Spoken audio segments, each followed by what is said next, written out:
drive-thru or get it delivered. For all of your screen needs, call Christian Metal Screens. You want local news that impacts you? We've got you covered. We're on your side. Watch 1226 on your side, wherever you go. On your side, this is News 12 First at 5. The Memphis Zoo welcomes a baby giraffe with a name honoring an important athlete in that market. And even as COVID cases are spiking, people aren't paying as much attention to the proper precautions. But first, one person has been shot in a reported drive-by shooting. It happened in North Augusta. The Aiken County Sheriff's Office responded to the scene at Taylor Pond Road. That's off Esconga Lake Road, not too far from I-20. But you can see there was a big response, and they pretty much say the entire street is being treated as a crime scene. Yeah, that was the word we got from our crew earlier. The road was not shut down. You could see some traffic easing by there.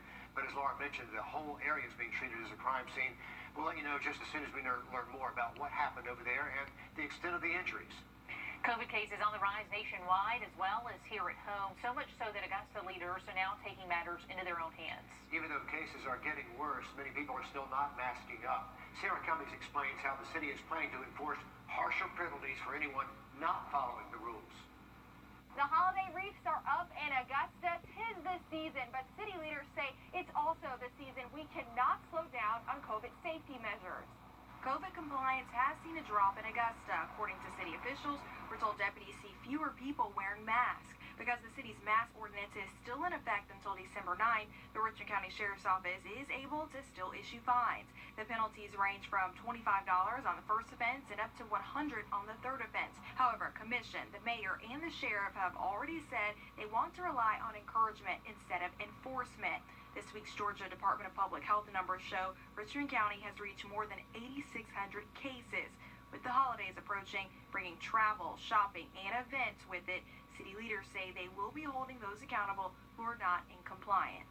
We also have to look at the fact that we love our loved ones and we like to be around them. But if we be around them, is it a possibility they may not be here next year? I'm still very much in line with individual responsibility. I'm hoping that people will be responsible for themselves as well as just taking care of their fellow man. City officials are expected tomorrow to hold a press briefing to stress the mask ordinance and a socially distant holiday season. We'll be there with all the COVID updates. In Augusta, I'm Sarah Cummings on your side.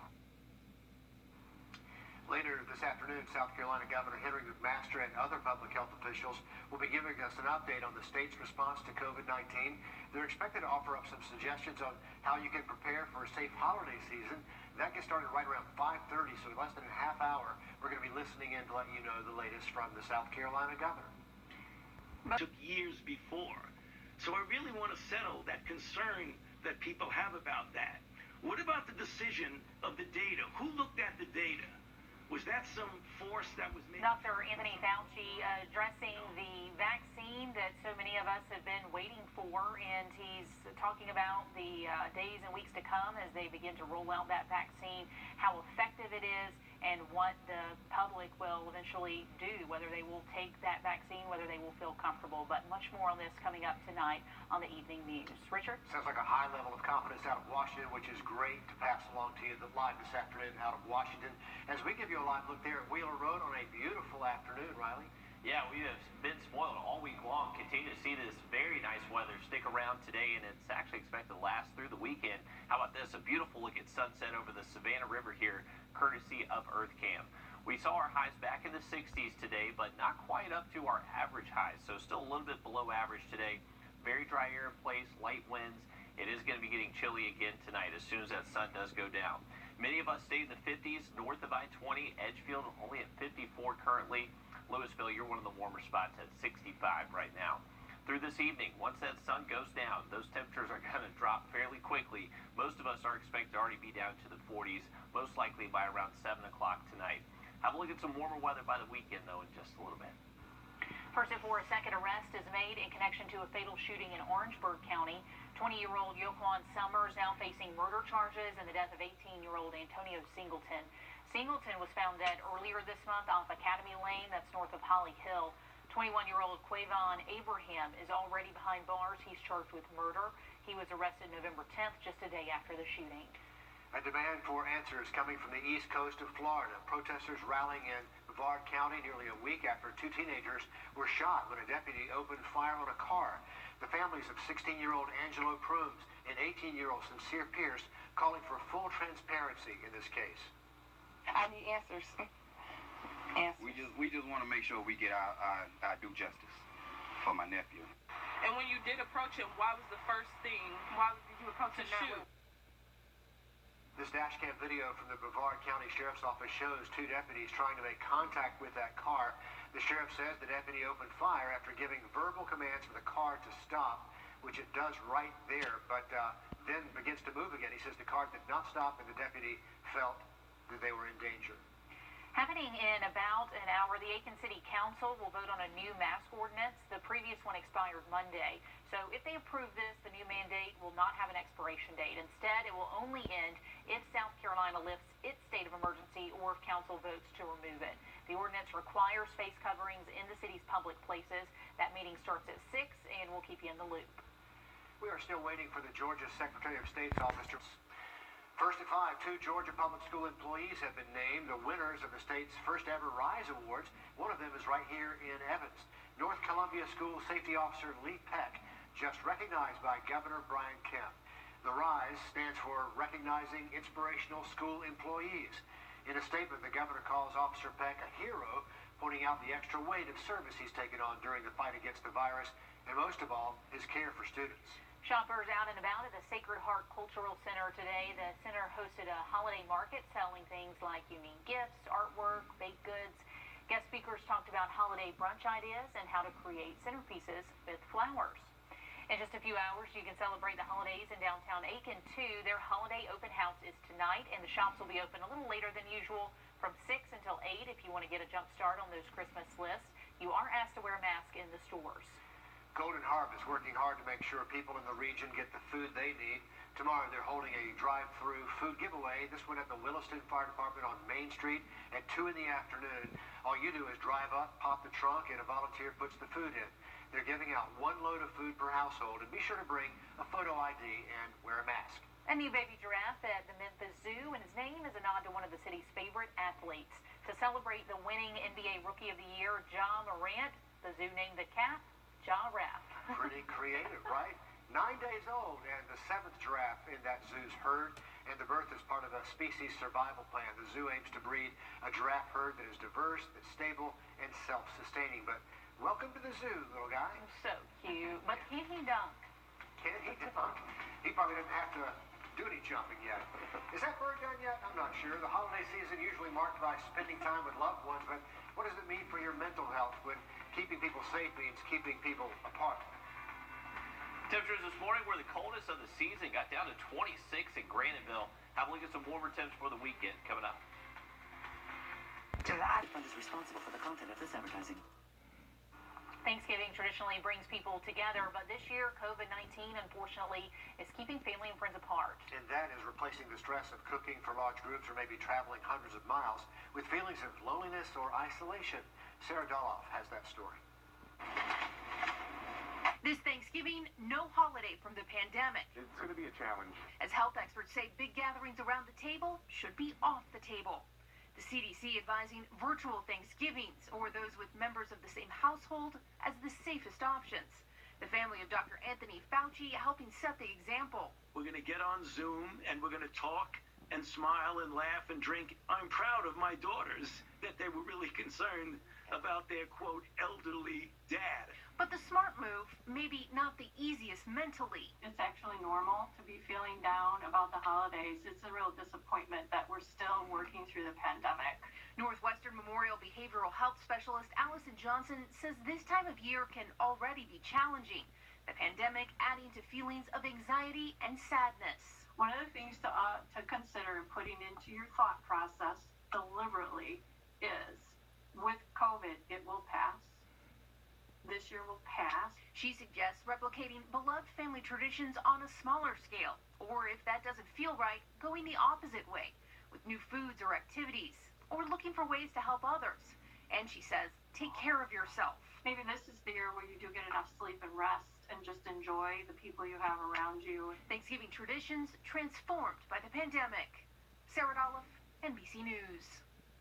And Johnson also suggests doing something for others as a way of boosting your spirits this Thanksgiving, like picking up groceries for an elderly neighbor or donating a meal to a family in need. Yeah, that seems to work every time we try it. And coming up in the next half hour, we're going to hear from our local experts about the risk for traveling this holiday season. And it is starting to feel more like the holidays outside. There's a nice sunset on the horizon for us, but what can we expect for the rest of the night, Riley?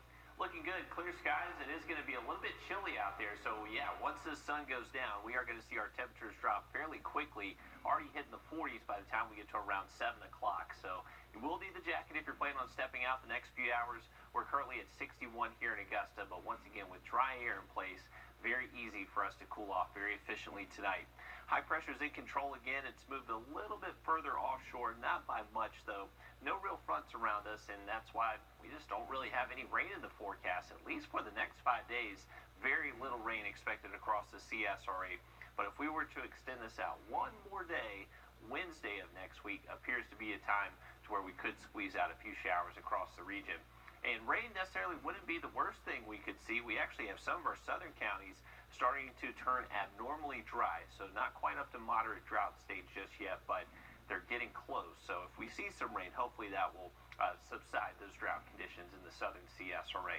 Here's a vantage point from Aiken County, another beautiful sky here. We are expecting clear skies into tonight, but by early tomorrow morning, we may have a few clouds out there.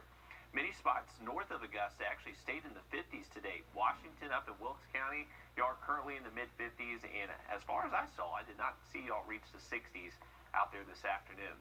Our low temperatures tonight, not expected to be as cold as what we were this morning, but still chilly. Our northern counties expected to reach the mid-30s. For us here around Augusta, likely upper 30s, and then transitioning to the mid to low 40s the further south you go. So a little bit of a temperature spread out there by tomorrow morning. The further north you are, the colder you are expected to be. Our high temperatures tomorrow afternoon, likely going to be a little bit warmer as well. We're expected to hit 70 here in Augusta, low 70s south of Augusta, and then up towards the lake, likely staying in the upper 60s. So once again, just kind of the further south you go, the warmer weather you're going to find. Friday night football games looking good to go tomorrow evening. Temperatures during game time generally in the 50s. Clear skies, calm winds, so hey, picture perfect football weather. Can't beat it out there. Should be fantastic for any playoff games going on. The weekend forecast looks great as well. Remember, just a little bit warmer for us. We've been actually staying in the 60s the past couple of days here in Augusta. Should be a good bit warmer Saturday and Sunday, and still no rain in the forecast over the next 4 to 5 days. But by Wednesday of next week, that appears to be the time to when we're expecting a front to move through the area. Now, the eventual timing of that front could shift that rain chance either further in the Tuesday or back into our Thanksgiving on Thursday. So we'll keep an eye on that over the next few days. The virtual learning doesn't work well for everyone. Some students are thriving. Columbia County is expanding options all the way through next fall. We're going to show you the details in just a minute. myccnb.com. Columbia County students will have a new option come next fall. The district will be offering its virtual academy for students who want to continue online learning. Tanisha Woodard spoke with school officials about why they decided to expand the option next fall. While some students may prefer in-person learning, others perform much better learning through a screen. We're going to try to meet the needs of as many kids as possible. Jeff Carney is the Associate Superintendent for Columbia County Schools, and he says starting next fall, they'll be offering Columbia Virtual Academy, or CVA, a program that allows students grades 6 through 12 to take part-time or full-time class loads virtually. For example, a high school student that's a 7-period day, they could take 5 classes at their traditional school and take 2 through CVA. Or they can take in all of their classes through CVA. He says the pandemic has taught them that virtual learning may not be the best option for all students. But the ones that are do very well with it. So we're trying to meet the needs of those kids, and we're going to offer as much as we can. He says it's also another option for students living in Columbia County that are homeschooled or in private school. The model really focuses on being flexible, providing maximum flexibility and personal learning for the kids. He says it's normal classes taught by Columbia County certified teachers, offering students a great learning experience along with easy access to instructors if necessary. We have more control through CBA classes simply because they're our teachers. Tradisha Woodard on your side. The Columbia County School District says if you are interested in joining the virtual program, you can join them. They're having a virtual meeting on December 7th, and we'll have the link posted on our website. And who knows how long that might stick around after the pandemic ends. Okay, Riley? Hey, looking good over the next few days. If you need to wash the car, the truck, anything like that, have another look at that full 7-day for you just after a short break. I'm Kelly Leffler. I approve this message. Like and follow News 1226 on Facebook for the latest up-to-date coverage near you. All right, here's a look at your community calendar. Augusta Animal Services is looking for people to give pets a home for the holidays. If you're not traveling for Thanksgiving, you can show an animal some love by taking them in. You can pick them up tomorrow or Saturday between noon and 4. Then you let them stay with you. And then you can drop them off November 29th or 30th. That is if you decide not to adopt them, which I'm sure nobody would want to drop them back off. So if you're looking for a pup friend, that's a great way to adopt one. Beautiful sky out there tonight. We just watched the sun creep below the horizon there. And in the night sky tonight, you'll be able to see the crescent moon, and Jupiter and Saturn will be very close to it as well. So if you want to step out maybe the next 30, 45 minutes, should have perfect conditions for it. Now, taking a look at our aches and pains forecast. So this is basically looking at barometric pressure, if it's going to be rising or dropping. We are expecting a drop in barometric pressure this weekend. And what happens when this occurs is that basically as pressure goes from very high to low, it basically allows your joints to inflame a little bit. So that could cause some discomfort for anyone that maybe suffers from joint pain like arthritis or anything like that. So just a heads up, may have a more painful day than others as we roll into the weekend. Now, later into the weekend, we are expecting warmer high temperatures. We're expecting those to get back into the mid-70s for us. And then heading into next week for Thanksgiving, looks like the weather should be nice. Riley, thanks a lot. New York City closing public schools and parents are protesting. First at 5 continues in 3 minutes.